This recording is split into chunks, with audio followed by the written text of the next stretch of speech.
Hello everyone. कल हमने Merton के सोशोलॉजिकल थ्योरीज का पार्ट 1 पढ़ा था, तो उसी को कंटिन्यू करते हुए आज हम उनकी थ्योरी का पार्ट 2 पढ़ेंगे। इसके बाद चलिए देर न करते हुए शुरू करते हैं आज की वीडियो। तो मर्टन ने बताया कि जब कोई व्यक्ति होता है और उसको सोसाइटी में जो उसके लक्ष्य हैं उसके अनुरूप साधन नहीं मिल पाते हैं, या फिर साधन मिले हैं तो उसके पास कोई एम ही नहीं है, कोई लक्ष्य ही नहीं है, वहाँ पर उसके समक्ष जो स्थिति उत्पन्न होती है उसको इन्होंने मानकहीनता, एनोमी का नाम दिया। मतलब जो एनोमी है अकॉर्डिंग टू मर्टन, ये सामाजिक संरचना का ही परिणाम है। कल मैंने बताया था वीडियो में लास्ट में कि इन्होंने माना कि जो एनोमिक जो सिचुएशंस होती हैं, जितनी भी विसंगतियाँ होती हैं या कोई आपराधिक प्रवृत्ति है या कुछ भी है, विघटनकारी कोई प्रवृत्ति है, तो उसके लिए जिम्मेदार समाज ही है अकॉर्डिंग टू मर्टन। तो सामाजिक संरचना खुद ही एनोमिक सिचुएशंस को क्रिएट करती है, विघटन को क्रिएट करती है, विसंगति को क्रिएट करती है, खुद ही उसमें ऐसी चीज़ें होती हैं। तो वो चीज़ें क्या हैं? वो चीज़ें ये होती हैं कि व्यक्ति को या तो लक्ष्य दे दिए जाते हैं कि तुमको ये कार्य पूरा करना है, लेकिन उन लक्ष्यों के अनुसार जो साधन उसको चाहिए होते हैं वो समाज से उसको नहीं मिल पाते हैं, या तो उसके पास साधन तो भरे पड़े होते हैं लेकिन उसके पास लक्ष्यों की कमी हो जाती है कि उसको करना क्या है एक्चुअल में, वो चीज़ नहीं समझ आती। तो लक्ष्य और साधनों के बीच में अनुरूपता, लक्ष्य और साधनों के बीच में सामंजस्य, तालमेल जब नहीं होता है तो उसको क्या लगता है कि उसको फिर एक जो विसंगति जो उसके समक्ष उत्पन्न होती है, तब वो सामाजिक नियमों को मानना छोड़ देता है, और ये होती है एनोमिक सिचुएशन या एनोमी। मर्टन ने बताया कि वो 5 तरीके हैं जहाँ पर वो क्या करता है कि विचलनकारी व्यवहार को अपनाता है या एनोमिक सिचुएशन उसके समक्ष आती है। तो वो कौन कौन सी ये जो 5 चीज़ें हैं वो हैं, तो पहला इन्होंने बताया कन्फर्मिटी। ठीक है, कन्फर्मिटी, इधर देखो लिखा है गोल्स, इधर लिखा है साधन, तो इसको समझते चलिएगा। एक ऐसी सिचुएशन होती है जहाँ पर जो लक्ष्य हैं वो तो होते हैं और साधन होते हैं वो भी होते हैं। ठीक, मतलब कि आपका जो एम है उसी के अनुरूप आपके पास साधन अवेलेबल है, तो वहाँ पर आप क्या करोगे? समाज के अनुरूप व्यवहार करोगे। समाज कहता है, समाज में कौन है? आपके माता पिता। आपके माता पिता की आपसे उम्मीदें हैं कि आप पढ़ लिख के लेक्चरर बन जाओ, पढ़ लिख के आईएएस पीसीएस बन जाओ, कुछ बड़े अधिकारी बन जाओ, कुछ अच्छा सा बन जाओ। ठीक, ये हो गया लक्ष्य। अब समाज ने साधन दे दिए, किसी एक टीचर के थ्रू, कोई टीचर अच्छा पढ़ा रहा है या कुछ बुक्स हैं जो कि आपको साधन के तौर पे मिल गई, तो आपका लक्ष्य और आपका साधन दोनों ही एक दूसरे के अनुकूल हैं, सुटेबल हैं, तो वहाँ पर आप क्या करोगे? अनुरूप रहोगे। जो सामाजिक नियम हैं, जो समाज है, उसके अनुरूप व्यवहार करोगे। तो इसको इन्होंने कहा कन्फर्मिटी या फिर अनुरूपता। अच्छा, इंग्लिश क्यों लिख दी है? क्योंकि कई बार एग्ज़ाम में थोड़ा सा कन्फ्यूज़न क्रिएट कर देता है, तो इंग्लिश भी साथ साथ में लेके चलेंगे तो ईजी रहेगा। फिर नव प्रवर्तन, दूसरी स्थिति आती है। नव प्रवर्तन यानी कि इनोवेशन, जब कोई आविष्कारी चीज़ है, मतलब समझो कि न्यू चीज़, ठीक, कोई न्यू चीज़, कुछ नया करना है, तो आपके पास लक्ष्य तो है लेकिन समाज आपको करने नहीं देगा। तो करने नहीं देगा तो वहाँ पे आपके पास साधन नहीं है। साधन देखो माइनस में इसके सामने। तो आपके पास लक्ष्य है लेकिन साधन अवेलेबल नहीं है। सपोज आपको कोई क्रांतिकारी कार्य करना है, समाज में कोई क्रांतिकारी बदलाव लाना है। अब आपके समक्ष लक्ष्य है कि मुझे ये करना है, लेकिन अब समाज नहीं करने दे रहा, तो समाज उसके लिए साधन अवेलेबल नहीं करवाएगा। यहाँ भी एनोमिक सिचुएशन आती है। व्यक्ति नियमों को छोड़ करके किसी भी तरीके से उस लक्ष्य को पूरा करने की कोशिश करता है। जैसे सपोज़ कि किसी को दहेज प्रथा ख़त्म करनी है, ठीक है, वो दहेज के अगेंस्ट है। अब ये तो उसका लक्ष्य हो गया कि उसको ख़त्म करना है, लेकिन अब समाज नहीं चाह रहा कि ये चीज़ ख़त्म हो, तो समाज साधन नहीं अवेलेबल करवाएगा। तो जब समाज साधन नहीं अवेलेबल करवा रहा है तो वो एन केन प्रकारेण कुछ भी सामाजिक नियमों को ताक पर रखते हुए अपने कार्यों को पूरा कर लेगा। तो लक्ष्य और साधन के बीच में सामंजस्य यहाँ भी नहीं है। फिर विधिवाद। विधिवाद में क्या होता है? जो समाज है उसके पास क्या है कि साधन समाज दे रहा है कि ये कार्य ऐसे करो, मतलब आपको बोल रहा है कि ये कार्य ऐसे करो, आपको वो चीज़ कही जा रही है, लेकिन आपके पास कोई एम नहीं है, कोई लक्ष्य नहीं है कि इसको करने से क्या होगा, हम कहाँ पर जाएंगे, क्या चीज़ें होंगी। जैसे आप बाल विवाह को ही ले लो। अब पहले के टाइम में, अब तो खैर ये चीज़ ख़त्म हो चुकी है, तो पहले के टाइम में क्या था, बाल विवाह को समाज ने वरीयता दी हुई थी। तो अब उसने साधन तो अवेलेबल करवाए कि बच्ची हो गई इतनी बड़ी, बच्चा इतना बड़ा हो गया, शादी कर दो, साधन अवेलेबल है, ठीक है। लेकिन अब उसमें कोई एम नहीं है, आपके पास कोई लक्ष्य नहीं है कि इसको करने से क्या चीज़ होगी। वो तो ऐसे ही एक विधि के आधार पर मान्यता बना दी गई। विधि माने परंपरा, कर्मकांडवाद, जहाँ पर परंपरा के आधार पर चीज़ें होती हैं। तो परंपरा में आपके पास कोई लक्ष्य नहीं रह जाता कि आप इसलिए ये कार्य कर रहे हो, बस क्यों करते हो, क्योंकि परंपरा से ऐसा होता आ रहा है इसलिए हम भी करेंगे। परिवार की कोई परंपरा देखी होगी, घर में कोई कस्टम होता है, मम्मियाँ लोग बहुत ये यूज़ करती हैं, हमारे तो पूर्वजों से ये चीज़ होती आ रही है, हम लोग ये चीज़ करेंगे। तो वहाँ पे उनके सामने कोई लक्ष्य नहीं होता, लेकिन वो समाज ने उनको साधन दिए हुए हैं परंपरा के आधार पर, तो वो करती हैं, ठीक। तो ये हो गया विधिवाद। वापसी, रिट्रेटिज्म। रिट्रेटिज्म में क्या होता है कि व्यक्ति के पास ना तो लक्ष्य होते हैं ना ही साधन होते, मतलब कि जो कार्य वो करना चाह रहा है वो ना तो उसके पास लक्ष्य अवेलेबल है और ना ही समाज उनको साधन दे रहा है। जैसे एक शराबी है, ठीक, समाज नहीं कहेगा शराब पियो जाके, तो समाज उसको साधन नहीं अवेलेबल करवाएगा। ये तो अलग बात है कि वो किसी तरीके से उस चीज़ को उसका जुगाड़ करता है, क्या करता है, कुछ भी करता है, ठीक। लेकिन समाज नहीं कहता, और उसका कोई लक्ष्य भी नहीं है कि आप कुछ इसको करने से आपको कुछ अचीव हो जाएगा। कोई आपराधिक प्रवृत्ति है, समाज कभी नहीं कहेगा कि आप अपराध करो, तो समाज साधन अवेलेबल नहीं करवा रहा। और आपका कोई लक्ष्य भी नहीं है कि उसको करने से कोई महान चीज़ आपको मिल जाएगी, ठीक। तो ना तो लक्ष्य है ना ही साधन है, लेकिन आप बस अपनी मनमानी करने के लिए कार्य को किए जा रहे हो। तो ना लक्ष्य है ना साधन है, तो वो उस स्थिति को मर्टन ने क्या कहा, रिट्रेटिज्म या वापसी। इसको क्वेश्चन को ऐसे भी घुमा करके एग्जाम में पूछ लेता है, जैसे इधर दे देता है कि जहाँ पे ना लक्ष्य होते ना साधन, उस स्थिति को मर्टन ने क्या कहा, तो उसको क्या कहेंगे, रिट्रेटिज्म, यानी कि वापसी। फिर लास्ट स्टेज होती है विद्रोह, रिबेलियन। यहाँ पर जो क्रांतिकारी कोई क्रांति करते हैं, तो उनके पास लक्ष्य और साधन हो भी सकते हैं और नहीं भी हो सकते हैं। सपोज कोई क्रांति कर रहा है, तो समाज यदि उसको मान्यता दे दिए तो उसको लोगों का सपोर्ट मिल गया, उसको साधन भी मिल गए, अब उसके पास लक्ष्य है, साधन भी हो गए। और कुछ लोग ऐसे ही विद्रोह कर देते हैं, बगावत कर देते हैं, हाँ चलो भैया तोड़ फोड़ करते हैं, ये करते हैं, वो करते हैं, ऐसे ऐसे करके। तो लक्ष्य कोई नहीं है, एम कोई नहीं है, फालतू में समाज में विघटन फैलाने के लिए, समाज को सुचारू रूप से ना चलने देने के लिए वो चीज़ें कर रहे हैं। तो वहाँ पर लक्ष्य हो भी सकते हैं और नहीं भी हो सकते हैं। तो प्लस में भी हो सकते हैं, माइनस। प्लस का मतलब है कि अवेलेबल है और माइनस का मतलब है नहीं अवेलेबल है। तो 5 अवस्थाएं इन्होंने बताई व्यक्ति के समक्ष आती हैं लक्ष्य और साधनों में, जिसमें से जो पहली है वो एनॉमिक नहीं होती है, ठीक है, ये ध्यान रखना। कितनी एनॉमिक सिचुएशन बताई हैं, एनॉमिक सिचुएशन 4 बताई हैं, क्योंकि जो ये वाली है ये एनॉमिक नहीं है। यहाँ पर तो गोल्स भी अवेलेबल हैं और साधन भी अवेलेबल है, तो ये एनॉमिक नहीं है, ये सही है सिचुएशन। ये 4 सिचुएशन जो हैं ये विसंगतिपूर्ण होती हैं, जहाँ पर व्यक्ति नियमों को नहीं मानता है, नियमों को ताक पर रख के अपने मनमानी अपने कार्यों को करने लगता है, ठीक। वो चाहे परंपरा के वशीभूत होकर के करे या अपनी इच्छाओं को पूरा करने के लिए, या एनी हाउ किसी तरीके से। तो लक्ष्य और साधनों में जब अनुरूपता नहीं होती है तब वो नियमों को मानना छोड़ देता है, वहाँ पर उसको कहते हैं एनॉमी। अच्छा, एनॉमी का जो कॉन्सेप्ट है सबसे पहले दिया था दुर्खीम ने, ठीक।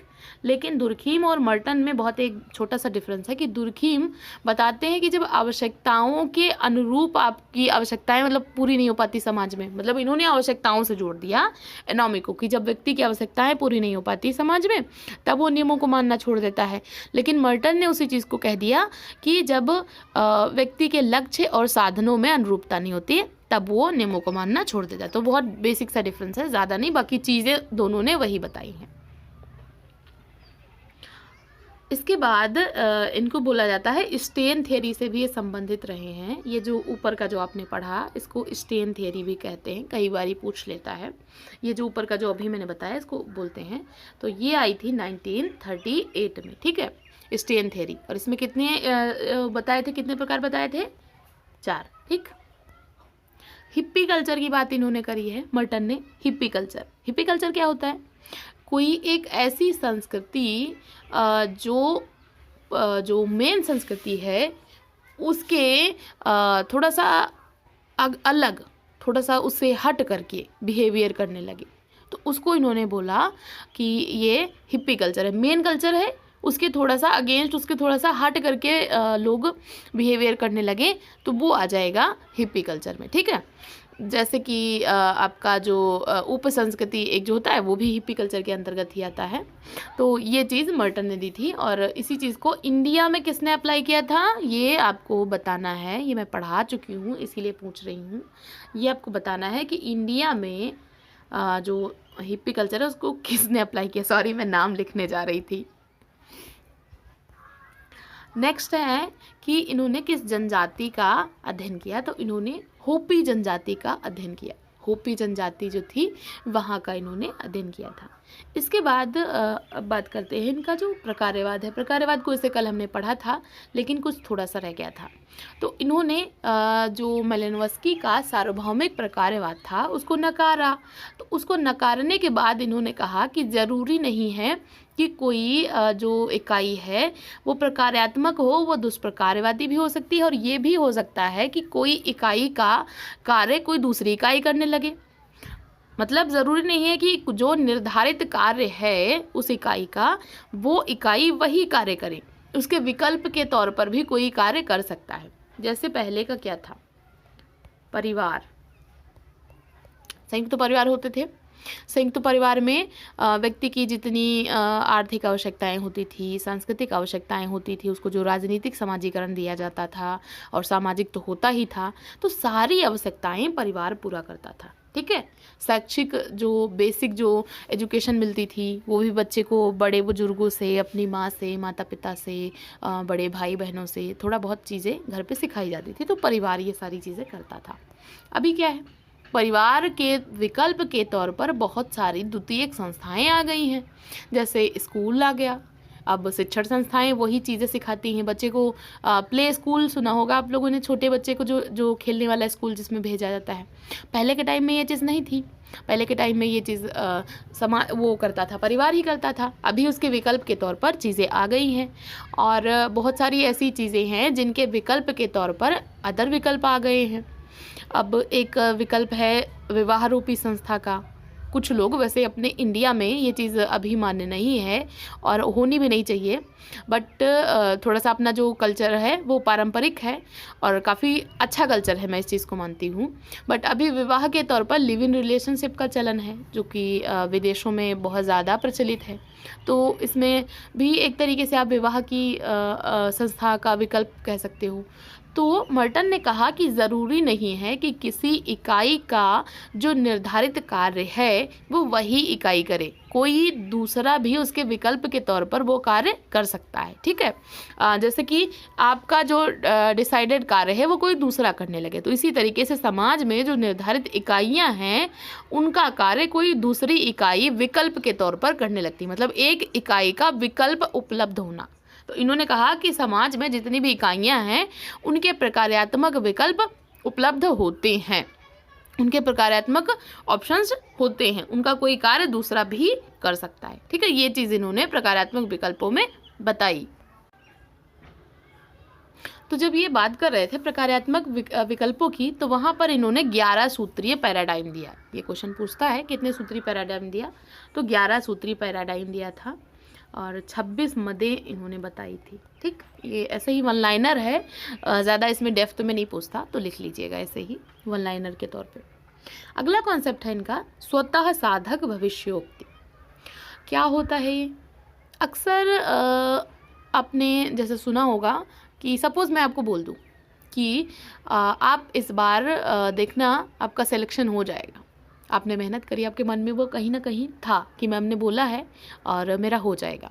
तो आपने मेहनत करनी शुरू कर दी, ठीक है। अब आप जब मेहनत कर रहे हो तो आप क्या कर रहे हो, जो मैंने बोला उसको सिद्ध करने की एफर्ट ही तो कर रहे हो, उसको कोशिश कर रहे हो, आपके दिमाग में वो चीज़ थी, फिर वो चीज़ हो गई, तो मैं क्या बोलती हूँ, अच्छा देखा ये चीज़ मैंने कहा था तो ये चीज़ ऐसे हो गई, ठीक। तो इसको बोलते हैं सेल्फ फुलफिलिंग डिज़ायर। एक व्यक्ति के संबंध में कोई उम्मीद या भविष्यवाणी करना जो कि बाद में किसी तरीके से सच हो जाए। आपके संबंध में कोई कुछ बोलता है, बाद में वो किसी तरीके से सच हो जाती है। सच क्यों हो जाती है? क्योंकि आपके दिमाग में, आपके अनकॉन्शियस माइंड में वो कहीं ना कहीं रह जाती हैं चीज़ें। देखो, जो अनकॉन्शियस माइंड होता है उसकी पावर बहुत ज़्यादा होती है। वो जो आप बोलते हो ना कि हमारा मन ये कह रहा है इसलिए हमने किया, ये मन और कुछ नहीं होता, हमारा अनकॉन्शियस माइंड है। इसको अगर आप पढ़ाई में यूज़ करो तो आप कोई भी एग्ज़ाम टॉप कर सकते हो। अभी इसको यूज़ कैसे करना है? यूज़ करने का बहुत सिंपल सी चीज़ है कि आप अनकॉन्शियस माइंड होता क्या है, इसको वही चीज़ें इसमें होती हैं जो चीज़ें आप धीरे धीरे करके इसमें डालते जाते हो। मतलब जो चीज़ हम कंज्यूम कर रहे हैं, जैसे आपको कोई चीज़ बनना है तो उससे रिलेटेड चीज़ें आप देखना शुरू कर दो, उनसे रिलेटेड लोगों से मिलना शुरू कर दो, उससे रिलेटेड लोगों से बात करना शुरू कर दो, तो आपके दिमाग में धीरे धीरे वो चीज़ें आती जाती हैं, अपने आप से आती जाती हैं, और वो हैबिट धीरे धीरे आपकी बनती जाती है। फिर आप बोलोगे मेरा मन ये चीज़ कह रहा है, तो मन और कुछ नहीं होता, हमारा अनकॉन्शियस माइंड होता। तो यही है स्वतः साधक भविष्योक्ति में। क्या होता है कि किसी ने कोई चीज़ किसी के संबंध में कोई भविष्यवाणी कर दी और एनी हाउ वो चीज़ सत्य हो गई, क्योंकि उसके अनकॉन्शियस माइंड में ये चीज़ कहीं से थी और उसने कुछ एफर्ट भी किए होंगे बट जानबूझ के नहीं किया और वो चीज़ सत्य हो गई। यहीं पे एक आता है सेल्फ डिनाइंग। तो इसमें क्या होता है कि किसी ने आपके संबंध में कुछ बुरा बोल दिया कि जाओ बेटा तुम इस बार फेल हो जाओगे, ठीक है, ऐसा बोल दिया। अब आपके दिमाग में वो डर बैठ गया कि यार इसने बोला है कि मैं फेल हो जाऊँगा। अब आप उस डर को कि कहीं ये सच ना हो जाए, कहीं ये सच ना हो जाए, उसको ख़त्म करने के लिए इतना ज़्यादा आप एफ़र्ट डालोगे उसमें, इतना ज़्यादा कोशिश करोगे कि वो चीज़ गलत साबित हो जाए, और फिर वो चीज़ गलत साबित हो जाती है, वो चीज़ नहीं होती है, ठीक है, वो चीज़ आपके साथ में नहीं होती क्योंकि आप एक्स्ट्रा केयरफुल रहते हो उस चीज़ के लिए। तो इसको बोलते हैं सेल्फ डिनाइंग, ठीक, और ये होती है सेल्फ फुलफिलिंग। तो स्वतः साधक भविष्योक्ति मर्टन। अगली चीज़ है, अगला कॉन्सेप्ट है सेरेंडिपिटी। ये आई थिंक इस बार पूछा गया था एग्जाम में, यूजीसी नेट के एग्जाम में, ये मैंने पहले भी पढ़ाया हुआ है। तो सेरेंडिपिटी क्या होता है? कोई भी रिसर्चर जब रिसर्च कर रहा हो तो अचानक से उसके समक्ष कोई एक ऐसी इकाई मिल जाना जो कि जिसकी उसको उम्मीद ना हो, लेकिन जिसके मिलने से उसको बहुत ज़्यादा फ़ायदा हो जाए, ठीक है, बहुत ज़्यादा उपयोगी हो, है बहुत ज़्यादा उपयोगी, लेकिन हमको उम्मीद नहीं थी कि हमको ये चीज़ मिल जाएगी। रिसर्च करते टाइम आपको किसी पर्सन से जानकारी लेनी है, लेकिन आपको उम्मीद नहीं है कि वो जानकारी देगा, लेकिन सौभाग्य से वो आपको कहीं पे मिल गया, आपने उससे वो जानकारी ले ली, अब वो आपके लिए सौभाग्य का कार्य कर गया, ठीक। तो ये है रिसर्च के क्षेत्र में ये चीज़ उन्होंने बताई थी, सेरेंडिपिटी मर्टन का होता है, सौभाग्य इसको बोलते हैं हिंदी में। अगला कॉन्सेप्ट है संदर्भ समूह। संदर्भ समूह बहुत बारी पूछा गया एग्जाम में कि सर्वप्रथम किसने दिया, तो सर्वप्रथम संदर्भ समूह का कॉन्सेप्ट दिया था हर्बर्ट हाइमन ने। कब दिया था? 1942 में, ठीक है, ये दिया था हर्बर्ट हाइमन ने। बाद में मर्टन ने इसी चीज़ को यूज़ किया। अब ये जो संदर्भ समूह का कॉन्सेप्ट है ये किस पे आधारित है? तो ये आधारित है सापेक्षिक वंचना के सिद्धांत पर। सापेक्षिक वंचना का सिद्धांत जो कि दिया था स्टॉफर ने। इसमें क्या होता है कि हम दूसरे के अनुरूप महसूस करते हैं कि हमारे पास ये चीज़ की कमी है। सापेक्षिक वंचना मतलब किसी के सापेक्ष में महसूस करना कि हमारे पास ये चीज़ नहीं है। किसी के पास आईफोन है, आपके पास एंड्रॉयड फ़ोन है, आप सोच रहे हो यार उसका फ़ोन बड़ा अच्छा है, मेरा थोड़ा सस्ता वाला है, तो मैं इस चीज़ से वंचित हूँ, ठीक। आप कोई शहर में रहता है, आप गाँव में रहते हो, तो आप कोस रहे हो खुद को कि वो शहर में रहता है, उसकी पढ़ाई बहुत अच्छी हो जा रही है, मेरे पास ये चीज़ नहीं है, मैं इस चीज़ से वंचित हूँ। अक्सर लड़कियों में मैंने देखा है, जो जितने बच्चों से मेरी बात होती है तो वो सापेक्षिक वंचना का शिकार होती हैं। बहुत बच्चे मुझसे बोलते हैं मैम कोई सपोर्ट करने वाला नहीं है, मैम मेरे पास ये प्रॉब्लम है, मैम मेरे पास वो प्रॉब्लम। भैया मानती हूँ मैं, सभी के पास प्रॉब्लम होती है, मेरे पास भी प्रॉब्लम है। ऐसा तो नहीं है कि दुनिया में जो है जिसके पास कोई समस्या ना हो, सभी के पास समस्याएं होती हैं। लेकिन उन समस्याओं को मत देखो कि आपके पास पॉजिटिव में क्या चीज़ है। बहुत सारी चीज़ें आपके पास ऐसी हैं जो दुनिया में किसी को नसीब नहीं होती, जैसे कि आपके माँ बाप। हो सकता है दुनिया में किसी को वो चीज़ ना नसीब हो, सपोर्टिव जो फैमिली होती है उस चीज़ को आप देख ही नहीं पा रहे हो। तो सापेक्षिक वंचना का क्या होता है कि किसी दूसरे के सापेक्ष में हम महसूस करते हैं कि हमारे पास ये चीज़ की कमी है, मतलब वास्तव में कमी नहीं होती है, लेकिन हम महसूस करते हैं कि उसके पास ये चीज़ है तो हमारे पास ये चीज़ नहीं। दूसरे के सापेक्ष में वंचित महसूस करना खुद को, ये चीज़ बोली किसने? स्टॉफर ने। ठीक है, स्टॉफर ने दिया। अब स्टॉफर के इसी कॉन्सेप्ट को यूज़ किया हर्बर्ट हाइमन ने और बताया संदर्भ समूह का कॉन्सेप्ट। बाद में इसको मर्टन ने यूज़ कर लिया। तो अगर हाइमन नहीं होता ऑप्शन में तो मर्टन लगाएंगे, और अगर सर्वप्रथम पूछता है तो हाइमन लगाएंगे। ये इस बार आया था 2016 में, तो हाइमन इसका राइट माना गया था। मर्टन ने बताया कि जो पर्सन होता है ये 2 प्रकार की समूहों से अंतःक्रिया करता है। इंटरेक्शन तो करेगा, समाज में है, तो कितने प्रकार के समूह? 2 प्रकार के। कौन कौन से? एक होता है सदस्यता समूह, एक होता है गैर सदस्यता समूह। सदस्यता जिसका वो सदस्य होता है, और गैर सदस्यता जिसका वो सदस्य नहीं है लेकिन होने की इच्छा रख रहा है। सदस्य नहीं है लेकिन चाहता है कि मैं उस समूह का सदस्य होता तो कितना अच्छा होता। जैसे आप ग्रामीण समुदाय के सदस्य हो तो ये हो गया आपका सदस्यता समूह। अब आप क्या सोच रहे हो? काश मेरा घर भी शहर में होता, मैं भी अच्छी कोचिंग में पढ़ता और मुझे भी अच्छी अच्छी फैसिलिटीज़ मिलती, मैं लाइब्रेरी जा पाता, ये करता वो करता, ये करती वो करती, इतना होता उतना होता। ये सब बड़ी चीज़ें हैं। तो यहाँ पे क्या है कि आप सदस्य नहीं हो लेकिन आप चाह रहे हो कि उस कम्युनिटी के सदस्य आप हो जाओ। हो नहीं लेकिन चाह रहे हो।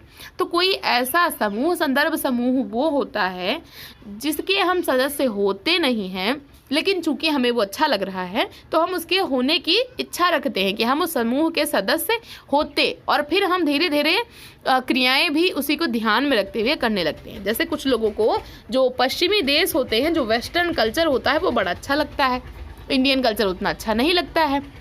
तो अब इंडियन कल्चर उनको अच्छा नहीं लगता तो इंडियन कल्चर को फॉलो करना कम कर देते हैं और वेस्टर्न कल्चर को फॉलो करना शुरू कर देते हैं। तो क्या है कि वो वेस्टर्न समाज के सदस्य तो नहीं है लेकिन उसके सदस्य होने की इच्छा रखते हैं, और इसीलिए उसको ध्यान में रखते हुए, संदर्भ माने उसको संदर्भित करते हुए अपनी क्रियाएं करना। ठीक है, एक लाइन में बोलूं तो किसी समूह को संदर्भित करते हुए अपनी क्रियाएं करना, जिसको हम संदर्भ मान लें। कोई भी समूह वो हो सकता है, वो चाहे वो हमारे लिए सकारात्मक हो या फिर नकारात्मक हो। ठीक, तो ये चीज़ किसने बताई? मर्टन ने बताई।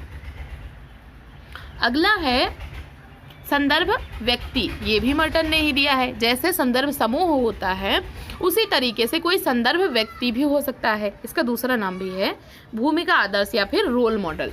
रोल मॉडल कोई एक ऐसा व्यक्ति होता है जिसकी जो भूमिका है वो हमको इतनी अच्छी लगने लगे कि हम उस व्यक्ति के अनुरूप बनने की कोशिश करने लगे। ठीक है, इतनी अच्छी लग गई हमको उसकी भूमिका कि हम उसके अनुरूप बनने की कोशिश कर रहे हैं कि हम उसी के जैसे हो जाएं।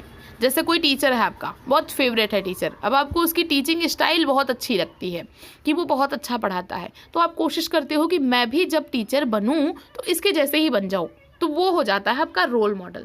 तो वही है कि भूमिका संदर्भ वो व्यक्ति जिसको संदर्भित करते हुए आप अपनी क्रियाएं करना शुरू कर देते हो, और भूमिका संदर्भ समूह वो समूह जिसके आप सदस्य हो नहीं लेकिन होने की इच्छा रखते हो, और जिसको संदर्भित करते हुए आप क्रियाएं करना शुरू कर देते हो, यानी गैर सदस्यता समूह जिसकी होने की आप इच्छा रखते हो। संदर्भ समूह व्यवहार को इन्होंने प्रत्याशित समाजीकरण के माध्यम से समझाया कि प्रत्याशित समाजीकरण ये भी मर्टन ही है। माने यहाँ पे क्या होता है कि व्यक्ति का जो समाजीकरण है, यानी व्यक्ति को वो चीज़ें सिखाई जा रही होती हैं जो कि उसको फ्यूचर में करनी पड़े।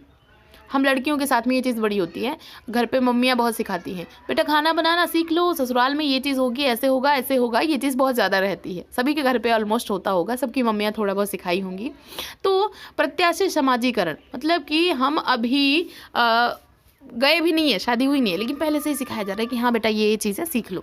तो फ्यूचर में मिलने वाली भूमिका के लिए व्यक्ति को तैयार किया जाता है, उसको बोलते हैं प्रत्याशित समाजीकरण। प्रत्याशा, ठीक है, भूमिका प्रत्याशा ये चीज़। उसके बाद इन्होंने बताया है मोड्स ऑफ इंडिविजुअल एडॉप्टेशन, ये भी वन लाइनर टाइप में आप नोट कर लीजिएगा। और इसके बाद रोल सेट की बात करी है, मल्टीपल रोल की बात करी है, रोल डायलेक्टिक्स की बात की है। तो ये सब डिटेल में हम पढ़ेंगे जब हमारा एक चैप्टर है भूमिका वो आएगा, तो हम इसको डिटेल में पढ़ेंगे। अभी वन लाइनर में देख लीजिए, role set, multiple role, role dialectics यानी भूमिका द्वंद्व, और भूमिका प्रतिरूप, और बहुविधि भूमिका, ये सब कुछ मर्टन ने दिया है। और मर्टन ने एनोमी के लिए सामाजिक संरचना को उत्तरदायी माना है। तो ये हो गया रॉबर्ट किंग मर्टन का कंप्लीट वीडियो, कल का और आज का। तो ऐसे ही पढ़ते रहिए, अपने गोल की तरफ आगे बढ़ते रहिए। वीडियो देखने के लिए थैंक यू सो मच।